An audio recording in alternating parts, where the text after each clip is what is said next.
하나님 말씀 먼저 우리 같이 보시겠습니다. 히브리서 10장 말씀 19절부터 25절 말씀입니다.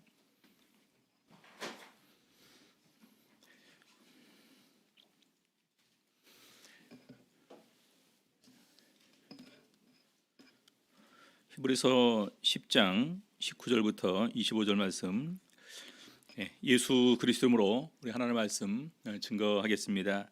19절 말씀부터 25절 같이 읽겠습니다. 그러므로 형제들아, 우리가 예수의 피를 힘입어 성소에 들어갈 담력을 얻었나니 그 길은 우리를 위하여 휘장 가운데로 열어놓으신 새롭고 산 길이요 휘장은 곧 저의 육체니라. 또 하나님의 집 다스리는 큰 제사장이 계심에 우리가 마음의 뿌림을 받아 양심의 악을 깨닫고 몸을 맑은 물로 씻었으니 참 마음과 온전한 믿음으로 하나님께 나아가자. 또 약속하신 이는 미쁘시니 우리가 믿는 도리의 소망을 움직이지 말고 굳게 잡아 서로 돌아보아 사랑과 선행을 격려하며 모이기를 피하는 어떤 사람들의 습관과 같이 하지 말고 오직 권하여 그날이 가까움을 볼수록 더욱 그리하자. 오늘 이 시간에는 우리 하나님 앞으로 나아가라 라는 제목으로 오늘 말씀 가지고 은혜 나누는 시간 갖도록 하시겠습니다. 저번 시간에 우리 1절에서부터 18절까지의 내용을 보면서 우리 예수 그리스도를 통해서 드려지는 이 속죄 제사는 얼마나 효력이 있는가라는 부분을 이렇게 말씀을 드렸습니다. 정말로 중요한 부분이 있었죠. 단번에, 기억하시죠? 단번에 들으심으로 우리가 거룩함을 얻었다. 그리고 두 번째는요, 영원한 제사를 들으셨다. 영원한 제사. 그다음에 세 번째는 영원히 온전케 하셨다. 영원히 온전케 하셨다. 그다음에 새로운 언약을 세우시면서 내 법을 저희 마음에 두고 저희 생각에 기록하리라. 그다음에 저희 죄와 불법을 다시 기억지 아니하리라. 저희 죄와 저희 불법을 다시 기억지 아니하리라. 그래서 이 다섯 가지 부분을 이렇게 말씀을 하시고, 그래서 이렇게 하셨으니까 다시 우리가 예전에 지었던 죄 때문에 속죄 제사를 드릴 필요가 없다라는 부분이 18절까지의 내용의 결론이었습니다. 그리고 19절에서부터 그러므로라고 시작을 합니다. 그러므로. 그래서 이 부분은요, 앞에 있는 우리 그 예수를 통해서 드려지는 속죄 제사의 효력이 얼마나 귀하고 가치가 있는가라는 부분을 설명을 하시고 난 다음에 그러므로 형제들아, 우리가 예수의 피를 힘입어 성소에 들어갈 담력을 얻었나니 그 길은 우리를 위하여 휘장 가운데로 열어놓으신 새롭고 산 길이요 휘장은 곧 저의 육체니라. 여러분들 아시는 바와 같이 우리 구약 시대에는 이제 우리 그 성막이 있고요, 이제 울타리들이 있겠죠. 그다음에 이제 그 안에 성소가 있고 통과해서 또 이렇게 그 안쪽으로 지성소가 있습니다. 지성소에는요 1년에 한 번씩 대제사장만 이렇게 들어갈 수가 있습니다. 근데 대제사장에 들어가게 될 때 가장 중요하게 가지고 가야 될 것이 뭐냐면요 피입니다. 피. 참고로 보시겠습니다. 레위기서 16장 14절부터 16절, 레위기서 16장 14절에서부터 16절입니다.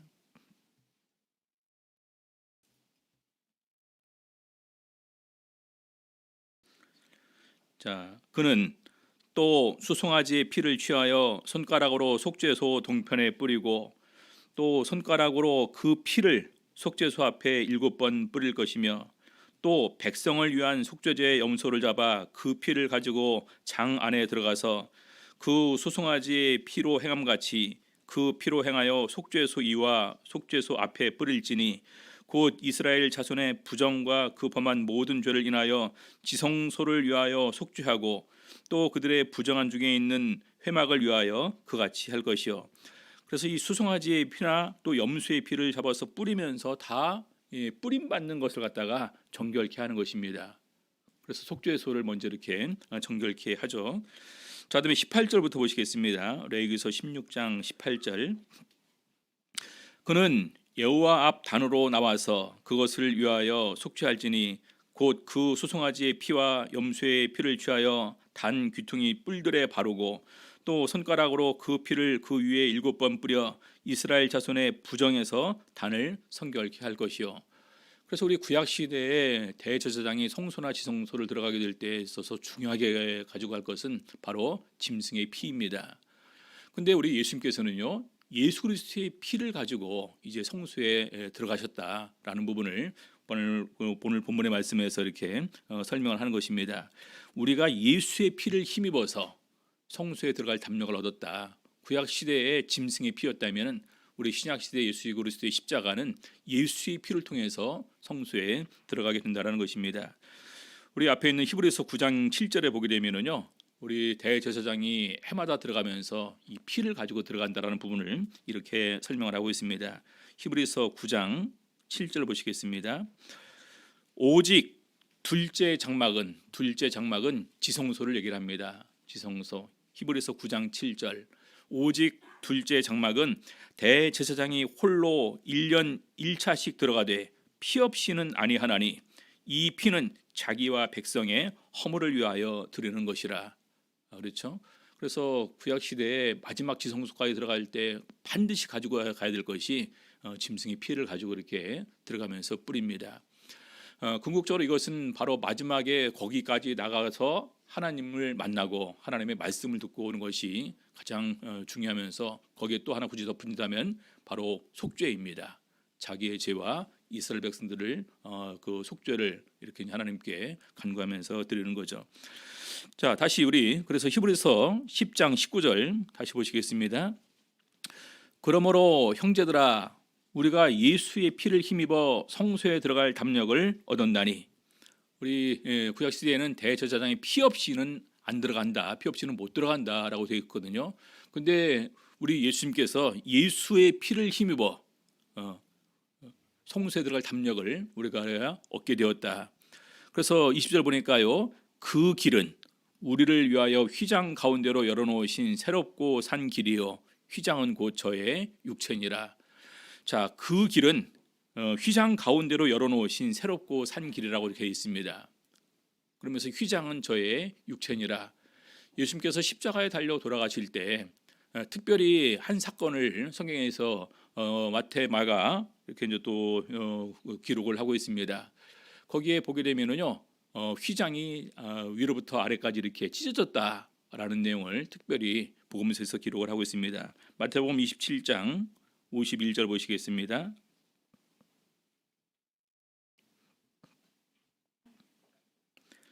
마태복음 27장 51절 읽겠습니다. 51절. 이에 성소 휘장이 위로부터 아래까지 찢어져 둘이 되고 땅이 진동하여 바위가 터지고, 누가복음에는요 성소의 휘장이 한 가운데가 찢어지더라.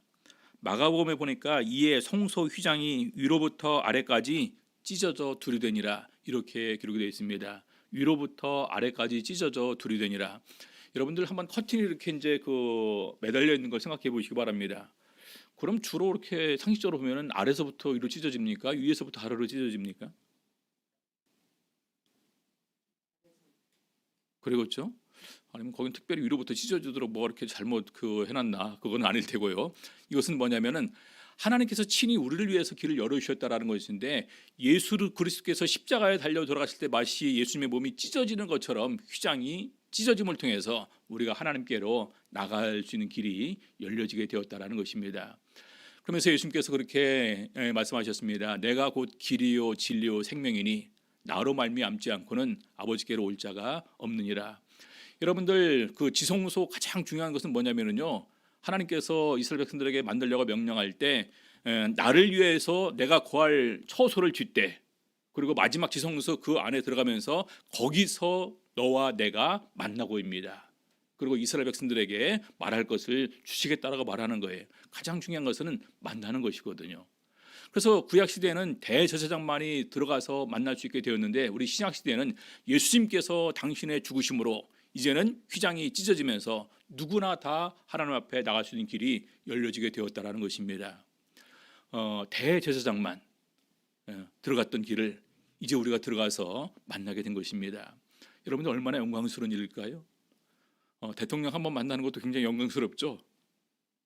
대통령이랑 악수했다고 이 손이 귀한 손이라고 우리 디모데 목사님이 항상 저희들한테 자랑했던 기억이 있었습니다.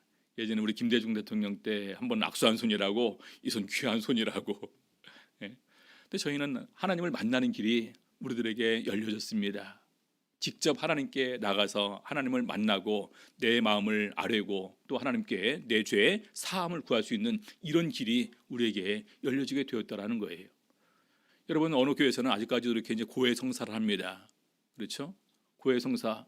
근데 굳이 고해성사 하지 않고 여러분이 직접 나가서 하나님께 이제는 구할 수 있는 길이 열려졌으니 얼마나 감사합니까? 자, 그래서 바로 예수 그리스도의 피를 힘입어서, 그리고 누구를 통해서요? 예수 그리스도를 통해서 바로 하나님께 가는 길이 우리들에게 열려지게 되었다. 그래서 길은 열려졌는데 안 들어가면 어떻게 합니까? 안 나가면 어떻게 되는 거예요? 누가 제일 손해입니까? 그러죠? 그래서 열려진 길로 우리가 정말로 기쁨과 감사함으로 정말 그냥 감격하는 이런 심령으로 내가 오늘 하나님께 나갈 수 있는 길이 나에게 열려지게 되었다. 정말로 이런 마음으로 우리가 하나님 앞으로 나갈 수가 있어야 되는 것입니다. 자, 그다음에 히브리서 10장 21절부터 계속해서, 그러면 우리가 하나님께 나갈 때 어떤 마음으로 누구를 힘입어서 나갈 거냐, 몇 가지 조건을 이렇게 얘기를 하고 있습니다. 히브리서 10장 21절 22절 보겠습니다. 또 하나님의 집 다스리는 큰 제사장이 계심에 우리가 마음의 뿌림을 받아 양심의 악을 깨닫고 몸을 맑은 물로 씻었으니 참 마음과 온전한 믿음으로 하나님께 나아가자. 자, 하나님께 나가는 길이 열려졌습니다. 근데 우리 구약 시대에 여러분들 하나님을 만나는 사람들이 어떤 모습으로 만날까요? 구약 시대 보니까 하나님을 만나는 사람이 다 벌벌벌 떨어요. 내가 이게 죽을 거다 그럽니다. 우리 기도원도 그랬고요. 그다음에 이사야 선지자도 그랬습니다. 그렇죠? 근데 기도는 나중에 죽지 않음을 통해서 하나님은 두려우신 하나님뿐만 아니라 또 우리에게 평안을 주시는 하나님이다, 이렇게 얘기를 했고, 이사야 선지자도 화로다 나로 망하게 하였도다, 내가 부정한 자 가운데 있으면서 거룩하신 하나님을 배웠다. 그러니까 불안합니다.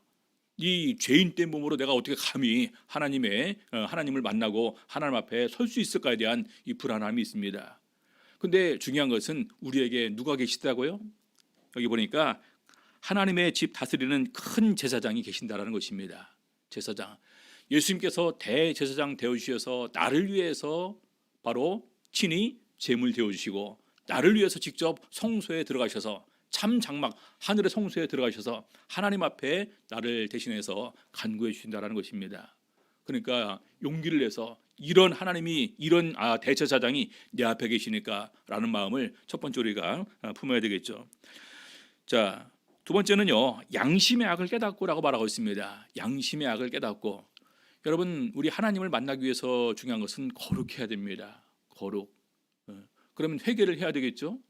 그러면 회개를 하려면 내가 양심으로 죄를 깨닫고 죄를 인정해야지만 그 다음에 회개가 이렇게 이루어지게 되는데, 수많은 부분에서 우리가 내 양심의 악을 깨닫지 못하게 된다면요, 사실은 회개가 불가능하고 죄사함도 있을 수가 없겠죠. 그래서 양심의 악을 깨닫고 이렇게 얘기를 하고 있습니다. 그래서 우리가 신앙생활하면서 양심을 우리가 항상 이렇게 중요시 여겨야 한다는 것은 중요합니다. 우리 사도행전 26장 16절에 보니까 우리 사도 바울은 그렇게 증거를 합니다. 이것을 인하여 나도 하나님과 사람을 대하여 항상 양심에 거리낌이 없기를 힘쓰노라. 우리 양심은 굉장히 중요합니다. 그래서 사도 바울은 본인이 예수 그리스도의 은혜로 말미암아 이렇게 구원을 받고 또 친히 부르심을 받아 사도가 되었지만, 그럼에도 불구하고 양심에 거리낌이 없게 살기를 원한다. 그래서 우리가 양심이 민감하게 작용을 하게 되면은요, 우리가 굉장히 중요한, 그리고 굉장히 사소한 이런 부분들까지도 다 발견하게 됩니다. 그리고 그것 때문에 미안하고 괴롭고 마음이 불안해서 잠 못 이루는 그런 정도가 된다면은 양심이 살아있는 사람이겠죠. 그래서 양심의 악을 깨닫고, 그래서 우리 예수님 시대에 현장에서 가늠하다 잡혀온 여자를 다 돌로 쳐야 된다라고 이렇게 막 예수님 앞에 나와서 얘기할 때, 너희 중에 먼저 죄 없는 자가 먼저 돌로 치라 하니까 나이 든 사람들부터 전부 다 양심의 죄를 깨닫고 그 자리를 떠났다라고 이렇게 기록이 되어 있습니다. 양심이 민감하게 작용해서 내가 오늘 하나님 앞에서 무슨 허물과 죄가 있는가 발견할 수 있다는 것 자체가 사실은 은혜다라고 이렇게 얘기할 수 있습니다. 왜냐하면 깨닫는 사람이 자복하고 회개할 수 있으니까요. 자, 그다음에 결과적으로 그렇게 된다면 이제 몸을 맑은 물로 씻는 이런 그 과정으로 들어가게 되겠죠. 이것은 뭘 의미하냐면 다 아시는 바와 같이 바로 세례를 의미하는 것입니다. 몸을 맑은 물로 씻었으니 우리 구약 시대에도 반드시 물로 씻고 들어가도록 되어 있습니다. 자, 출애굽기 30장 20절 보시겠습니다. 30장 20절.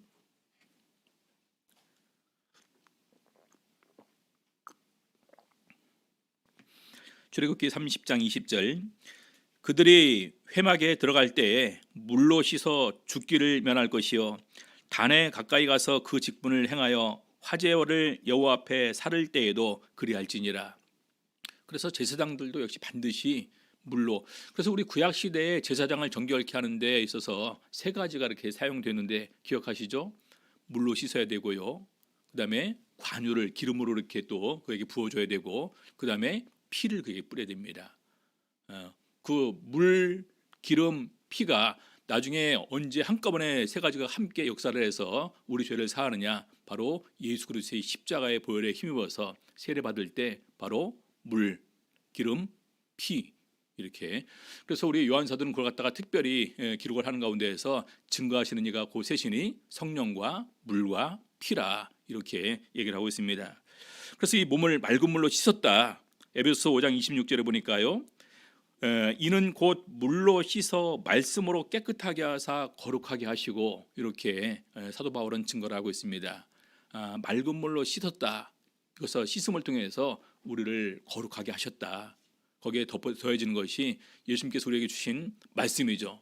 말씀에 힘입어 말씀을 믿고 우리가 세례 받을 때 우리 모든 죄가 이렇게 사하심을 받게 되는 것입니다.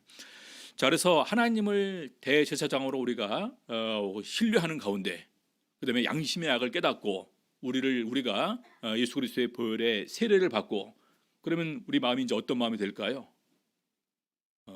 정말 그 새로운 피조물로서 가장 순수하고 선한 양심으로 이제는 하나님께 나갈 수가 있게 되는 것입니다.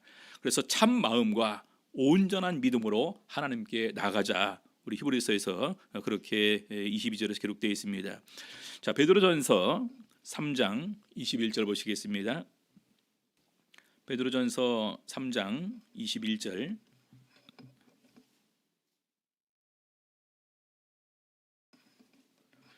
물은 예수 그리스도의 부활하심으로 말미암아 이제 너희를 구원하는 편이 곧 세례라. 육체의 더러운 것을 제하여 버림이 아니요 오직 선한 양심이 하나님을 향하여 찾아가는 것이라. 우리는 지금까지 이렇게 세례에 우리 죄사함, 중생, 이런 부분, 또 예수 그리스도로 옷 입는 것 생각을 많이 하지만, 여기에 또 하나 중요한 것이 있는데요, 선한 양심이 되어서 이제는 선한 양심이 되어서 이 선한 양심으로 하나님을 향해서 나아가는 것이다, 찾아가는 것이다, 이렇게 증거를 하고 있습니다. 그래서 우리가 신도들을 권면하고 가르치고 교훈하는 가장 중요한 목적도 바로 이 마음을 신도들로 하여금 가지게 하기 위한 것입니다. 그래서 우리 디모데전서 1장 5절에 우리 사도 바울은 이렇게 얘기를 하고 있습니다. 경계의 목적은 청결한 마음과 선한 양심과 거짓이 없는 믿음으로 나는 사랑이거늘. 그래서 왜 우리가 신도들 갖다가 권면하고 가르치고 교훈하느냐, 뭘 위해서, 어떤 목적을 이루기 위해서, 바로 그 사람으로 하여금 청결한 마음을 가질 수 있도록, 선한 양심을 다시 회복할 수 있도록, 그리고 거짓이 없는 믿음으로 나는 이런 사랑을 풍성하게 가질 수 있도록 우리 신도를 권면하는 것이다, 이렇게 얘기를 하고 있습니다. 그리고 디모데 개인에게 주는 그 권면으로 1장 19절 보니까요, 믿음과 착한 양심을 가지라. 어떤 이들이 이 양심을 버렸고 그 믿음에 관하여는 파선하였느니라. 그래서 가만히 보니까 우리 베드로 사도와 바울 사도가 특별히 이 선한 양심을 강조합니다. 하나님께 나갈 때 정말로 우리가 선한 양심이 있어야 된다라는 부분을 얘기를 하는데, 이 선한 양심이 이미 우리가 양심의 죄를 깨닫고 몸을 맑은 물로 씻을 때 하나님께서 우리 마음에 이런 마음을 주시는 거예요. 그렇죠. 그래서 아무리 세상에서 이렇게 강했던 사람들도 세례받고 성령 받으면 그렇게 마음이 온순해지는 것을 보게 됩니다. 네. 자, 그다음에 마지막 23절에서부터 25절까지 바로 하나님의 약속을 더욱더 굳게 잡으라라는 부분을 얘기를 하고 있습니다. 23절 보겠습니다. 히브리서 10장 23절. 또 약속하신 이는 미쁘시니, 미쁘시는 믿을 만하다, 신뢰할 만하다라는 말이죠. 미쁘시니 우리가 믿는 도리의 소망을 움직이지 말고 굳게 잡아. 약속하신 이는 믿을 만하다. 그래서 중요한 것은 우리와 약속하신 것을 갖다가 우리가 굳게 잡으라라고 얘기하는 것인데, 첫 번째는 바로 소망을 굳게 잡아야 된다는 것입니다. 우리 에베소에 보게 되면은요, 우리가 이 세상 살아가게 될 때 원래 우리가 소망도 없는 자였고 본질적으로 진노의 자녀였었다, 이렇게 증거를 하고 있습니다. 그런 우리에게 여러분 소망이 생겼습니다. 얼마나 좋을까요? 소망이 생겼어요. 저번 주에 저랑 가장 친했던 친구가 암으로 이렇게 세상을 떠났습니다. 제가 예전에도 설교할 때 이렇게 말씀을 드렸던 것 같은데, 초등학교, 중학교, 고등학교, 대학교, 군대까지 같이 갔던 친구가, 근데 제가 이제 서울로 오면서 전화해서 이제 벌써 한 2년 정도 됐네요. 전화해서 나왔으니까 식사 한번 하자. 그러니까 이제 종로에서 이제 세무사로 있으니까 그러니까 이제 내가 종로로 가기로 했는데, 아무튼 그러면 시간 될 때 연락해라 그러면 내가 간다 그랬거든요. 근데 연락이 안 왔어요. 그러고 나서 이제 바로 이제 세상을 떠났다는 이런 소식을 들었는데, 아마 저랑 통화하고 난 이후에 이제 병이 발견된 모양입니다. 복막암. 근데 이것은 이제 1년에 한 번씩 이렇게 이제 건강 검진을 하잖아요. 위장 내시경, 대장 내시경 할 때도 마지막 제일 끝에 있는 거라 그때는 아무것도 이렇게 증상이 없었답니다. 어느 날 이상해서 가봤더니 이미 수술 때는 지나서 1년 저랑 연락을 안 하고 있는 1년 반 사이에 항암 치료만 30번 이상 그냥 그 치료만 받았다, 이렇게 얘기를 하는데, 결과적으로 이렇게 세상을 떠났습니다. 딸이 하나 있고 이제 아들이 있는데, 아들은 아마 이제 고3인 것 같고, 딸은 이제 대학교 졸업을 했는지 아니면 3, 4년 정도 이렇게 되는 것 같더라고요. 그러니까 참 뭐라고 위로해 줄 마음이 없습니다. 말이 없어요. 어떻게 위로를 해줘야 될지 모르겠어요. 근데 정말 이렇게 많은 사람들이 이렇게 왔다가 가는 부분에 관해서 그냥 체념적인 마음으로 생각을 하고 있는데, 오늘 우리는 그냥 가는 것으로 끝나는 것이 아니라 우리는 부활을 믿게 되었다. 부활 후에 영생이 있고 부활 후에 천국을 믿게 되었다는 것은 얼마나 중요한 건지 모릅니다. 그래서 이 소망을 굳게 잡으라는 거예요. 흔들리지 말고 굳게 잡으라. 이 소망이 없이 신앙생활 하는 것 자체가 사실은 무의미한 거겠죠. 그렇죠? 신앙생활 하는 가장 중요한 목적이 뭡니까? 믿음의 결국 곧 영혼의 구원을 받음이라. 그래서 우리 성도님들은 이런 소망을 항상 마음속으로 이렇게 굳게 잡으셔야 됩니다. 자, 두 번째는요, 히브리서 10장 24절 보니까, 그러면 우리가 어떻게 살아야 되느냐? 서로 돌아보아 사랑과 선행을 격려하며, 이렇게 얘기하고 있습니다. 서로 돌아보아 사랑과 선행을 격려하라. 자, 서로 돌아보아, 누구를 돌아보라는 말입니까? 우리 옆에 있는 한영받은 형제 자매를 돌아보라는 것입니다. 그래서 우리 사도 바울 같은 경우도 우리가 될 수 있는 대로, 기회 있는 대로 모든 이에게 착한 일을 하지만 더욱더 믿음의 가정들에게 먼저 해라. 누구든지 자기 친족, 자기 가족을 돌보지 아니하면 불신자보다 더 악한 자니라. 가장 중요한 것은 가족에게 먼저 잘하는 거겠죠. 그 다음에 우리 믿음의 성도들한테 잘하는 것은 너무나 중요한 것이다. 그리고 더 나아가 우리가 또 기회가 있을 때 우리 세상 사람들에게도 항상 선한 일, 착한 일을 행하는 가운데서 그들과 교제할 수 있으면 더욱더 좋을 것입니다. 자, 그다음에 세 번째로는요, 모이기를 힘쓰라라는 것입니다. 모이기를 힘쓰라. 히브리서 10장 25절 보시겠습니다.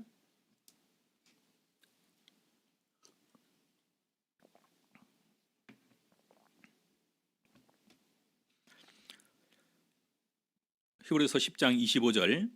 모이기를 폐하는 어떤 사람들의 습관과 같이 하지 말고 오직 권하여 그 날이 가까움을 볼수록 더욱 그리하자. 모이기를 폐하는 어떤 사람들의 습관과 같이 하지 말고 오직 권해서 그 날이 가까움을 볼수록 더욱 그리하자. 여러분들 교회에서 뭔가 행사를 할 때, 또 뭔가를 추진하고 하자 할 때 가장 기본이 되는 것은 모여주는 것입니다. 그러죠? 우리가 야외 예배를 가게 되는데 일단 전 성도 대상인데 전 성도의 한 반밖에 안 왔다, 아니면은 뭐 이렇게 3분의 1밖에 안 왔다. 아니면 또 4분의 1밖에 안 왔다. 그러면 주관하는 사람들이 얼마나 이렇게 힘이 빠질까요? 근데 중요한 것은 이 모임 자체를 우리 하나님께서 귀히 여기신다라는 것입니다. 보니까요. 시편 50편 5절 보니까 나의 성도를 너희 앞에 모으라. 곧 제사로 나와 언약한 자니라. 나의 성도를 내 앞에 모으라. 곧 제사로 나와 언약한 자니라. 구약 시대에 제사를 통해서 하나님과 사람이 만나는 것이지 않습니까? 그렇죠? 그래서 오늘 이 제사는 바로 오늘 이 예배를 의미합니다. 그래서 예배에 나오는 것은 너무나 중요하다. 그래서 제가 저번에 이렇게 그런 간증 하나 드렸죠. 대북교회에 있는 청년이 그때 우리가 대북에 가니까 대북교회는 매일 집회가 있습니다. 일요일 빼놓고 월화수목금토 이렇게 해서 월화수목금 매일 저녁 집회가 있는데 그러니까 이제 그 청년은 이거 날마다 교회면 내가 언제 사회생활 하냐. 그리고 전도도 하라며. 친구들도 만나야 전도하는 거지. 맨날 교회만 와 있으면 언제 친구 만나고 언제 전도하냐. 그리고 보니까 유대인들 같은 경우도 안식일만 이렇게 교회를 갔는데 왜 우리는 화요일 금요일까지 또 다 오고 더 나아가서 월화수목금 다 나오라고 하냐. 그래서 자기 혼자 이제 집회를 폐했습니다. 그 집회를 폐하고 집에 있는데 어느 날 집에 있을 때 딱 그 환상을 보는데 천사가 와서 그 집회 시에 참석해서 사람들의 숫자를 체크하는 것을 이렇게 보게 됩니다. 우리 대만에서는 월화수목금은 집회라고 이렇게 얘기를 하고요. 토요일은 예배라고 합니다. 그리고 토요일 오전 예배, 오후 예배 끝나고 그다음에 이루어지는 것은 종교 교육 수업이라고 그렇게 표현합니다. 그래서 나중에 이제 그 깨고 난 다음에 이제 다시 그 다음에 교회 갈 때가 있어서 물어봤습니다. 보통 안식일만 체크해야지. 왜냐면 그런 간증이 있었거든요. 안식일날 체크하는 간증을 본 것을 왜 그 평일날도 다 체크를 하느냐. 그러니까 이제 그 목사님이 웃으면서 우리가 예수 이름으로 모이는데 예수님께 찬양드리기 위해서 예수님께 감사드리기 위해서 예수님의 말씀을 듣기 위해서 모였는데 예수님께서 얼마나 그 모임을 기뻐하면서 받으시겠냐. 그래서 심지어는 두세 사람이 내 이름으로 모인 곳에는 나도 그들 중에 있느니라 이런 말씀까지 하셨는데 이것은 물론 이걸 안 나오면 나중에 천국 못 들어가는 것이 아니라 이것은 칭찬과 상급으로 기뻐하시면서 하나님께서 기억해 주시는 것이다. 이렇게 얘기를 했다고 합니다. 그러니까 그 다음부터 더욱더 그 청년도 열심히 예배에 참석하게 되었다라는 이런 그 간증이 있습니다. 그래서 이 모이기를 피하는 것 많은 사람들이 참 이렇게 너무나 많다 힘들다 해서 자꾸 이렇게 이제 가면 갈수록 안 나려고 하는데 우리 사도행전 2장에 보게 되면은요 날마다 마음을 같이하여 성전에 모이기를 힘썼다 이렇게 얘기를 하고 있습니다. 성전에 모이기를 힘썼다. 예전에 우리 아르헨티나의 주전 골키퍼 우리 카를로스라는 그 사람이 있었는데 축구 선수였습니다. 근데 이 사람이 전부 다 갑자기 이렇게 이제 열심히 하다가 은퇴를 선언했어요. 그래서 은퇴 이유가 뭐냐? 나 일요일 날 교회 가야 되는데 축구 선수를 하다 보니까 일요일 날 교회 못 간다. 그러니까 나 그만둘랜다. 그러니까 이제 구단에서 야 그러면 더 줄게 해서 1년에 36억을 더 준다고 했습니다. 1년에 36억 놀라지도 않으시네. 근데 이 사람은 나는 돈보다 하나님 만나는 게 더 중요하다 하면서 그것을 뿌리치고 은퇴를 선언하고 갔다라는 것입니다. 여러분 참 일개 축구 선수가 무엇에 더 가치를 두는가를 우리들에게 알려주는 참 중요한 내용이라고 이렇게 생각을 합니다. 하나님께 나가는 것이 얼마나 귀한 것인데 오늘 우리가 나갈 수 있는 기회도 많이 있는데 우리 스스로가 친구 만나는 거 더 중요하니까 사업이 더 중요하니까 그리고 그 TV가 더 좋으니까 영화가 더 좋으니까 여러 가지 부분 때문에 우리가 모이기를 스스로 피하는 경우가 많이 있다는 것입니다. 근데 하나님께 나갈 수 있게 되었다는 것 자체가 엄청난 복이다라는 생각을 하면서 이 기회를 더욱더 많이 살리시는 것은 우리 스스로 해야 될 일이다라는 것입니다. 하나님께서 무엇을 기뻐하실까요? 항상 우리 마음속으로 생각하는 가운데 오늘 그 주제는 세 가지로 이렇게 나눠집니다. 그 부분 같이 한번 다시 생각을 해보시면서 더욱더 저희가 가까울수록 모이기를 힘쓰는 저희들의 삶이 되어야 되겠습니다. 찬양 490장 찬양하시겠습니다.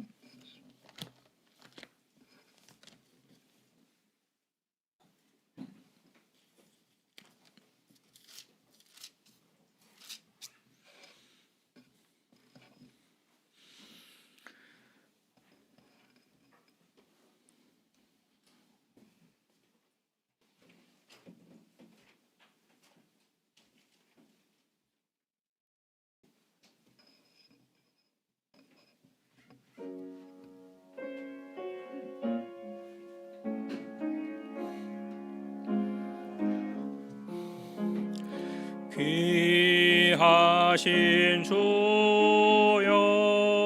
날 붙드사 주께로 날마다 더 가까이 저 하늘 나라 나 올라가 그 주의 품 안에 늘 안기어 영생의 복 받기 원합니다.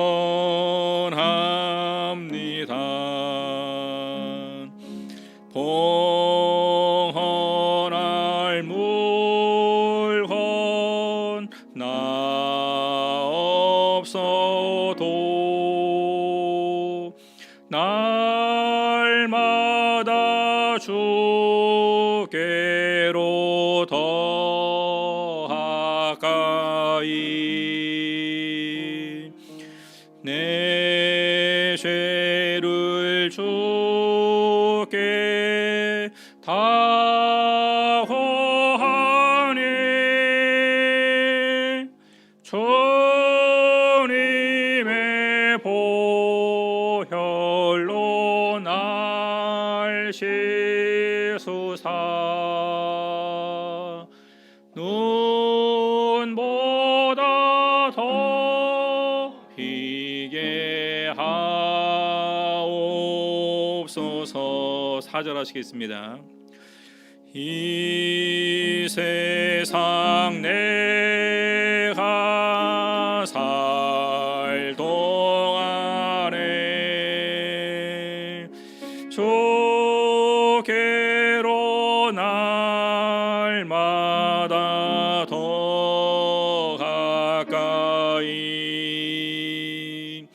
저 배는 천국 나 들어가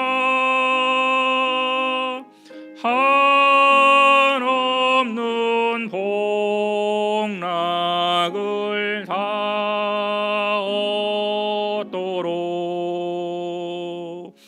풍성하는 해를 비라이다.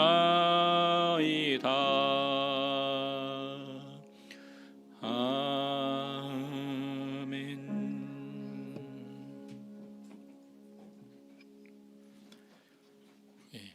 우리가 예수 그리스도의 피를 가지고 또 예수 그리스도의 도를 통해서 하나님 앞에 이렇게 나갈 수가 있게 되었고, 그분이 대제사장 되어 주시고 양심의 약을 깨닫고 몸을 맑은 물로 씻고 참 마음과 이제는 온전한 믿음으로 하나님께 나갈 수가 있게 되었습니다.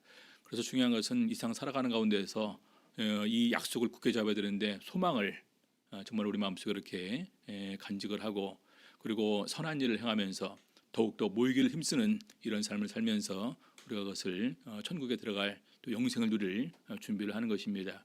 바로 중요한 것은 우리가 항상 언제든지 하나님께 나갈 수 있게 되었다라는 이런 그 은총을 더욱더 누릴 수 있는 저들 될 수 있도록 항상 인도하여 주시옵소서. 같이 기도하시겠습니다.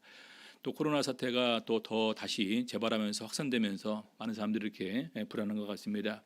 하나님께서 특별히 긍휼을 베풀어 주시고 능력으로 보호하여 주시옵소서. 또 빨리 종식되어서 정말 우리 모든 성도가 기쁨으로 하나님 앞에 모여서 감사로 예배드릴 수 있도록 은혜 베풀어 주시옵소서. 기도하시겠습니다. 할렐루야. 주 예수 이름으로 기도합니다.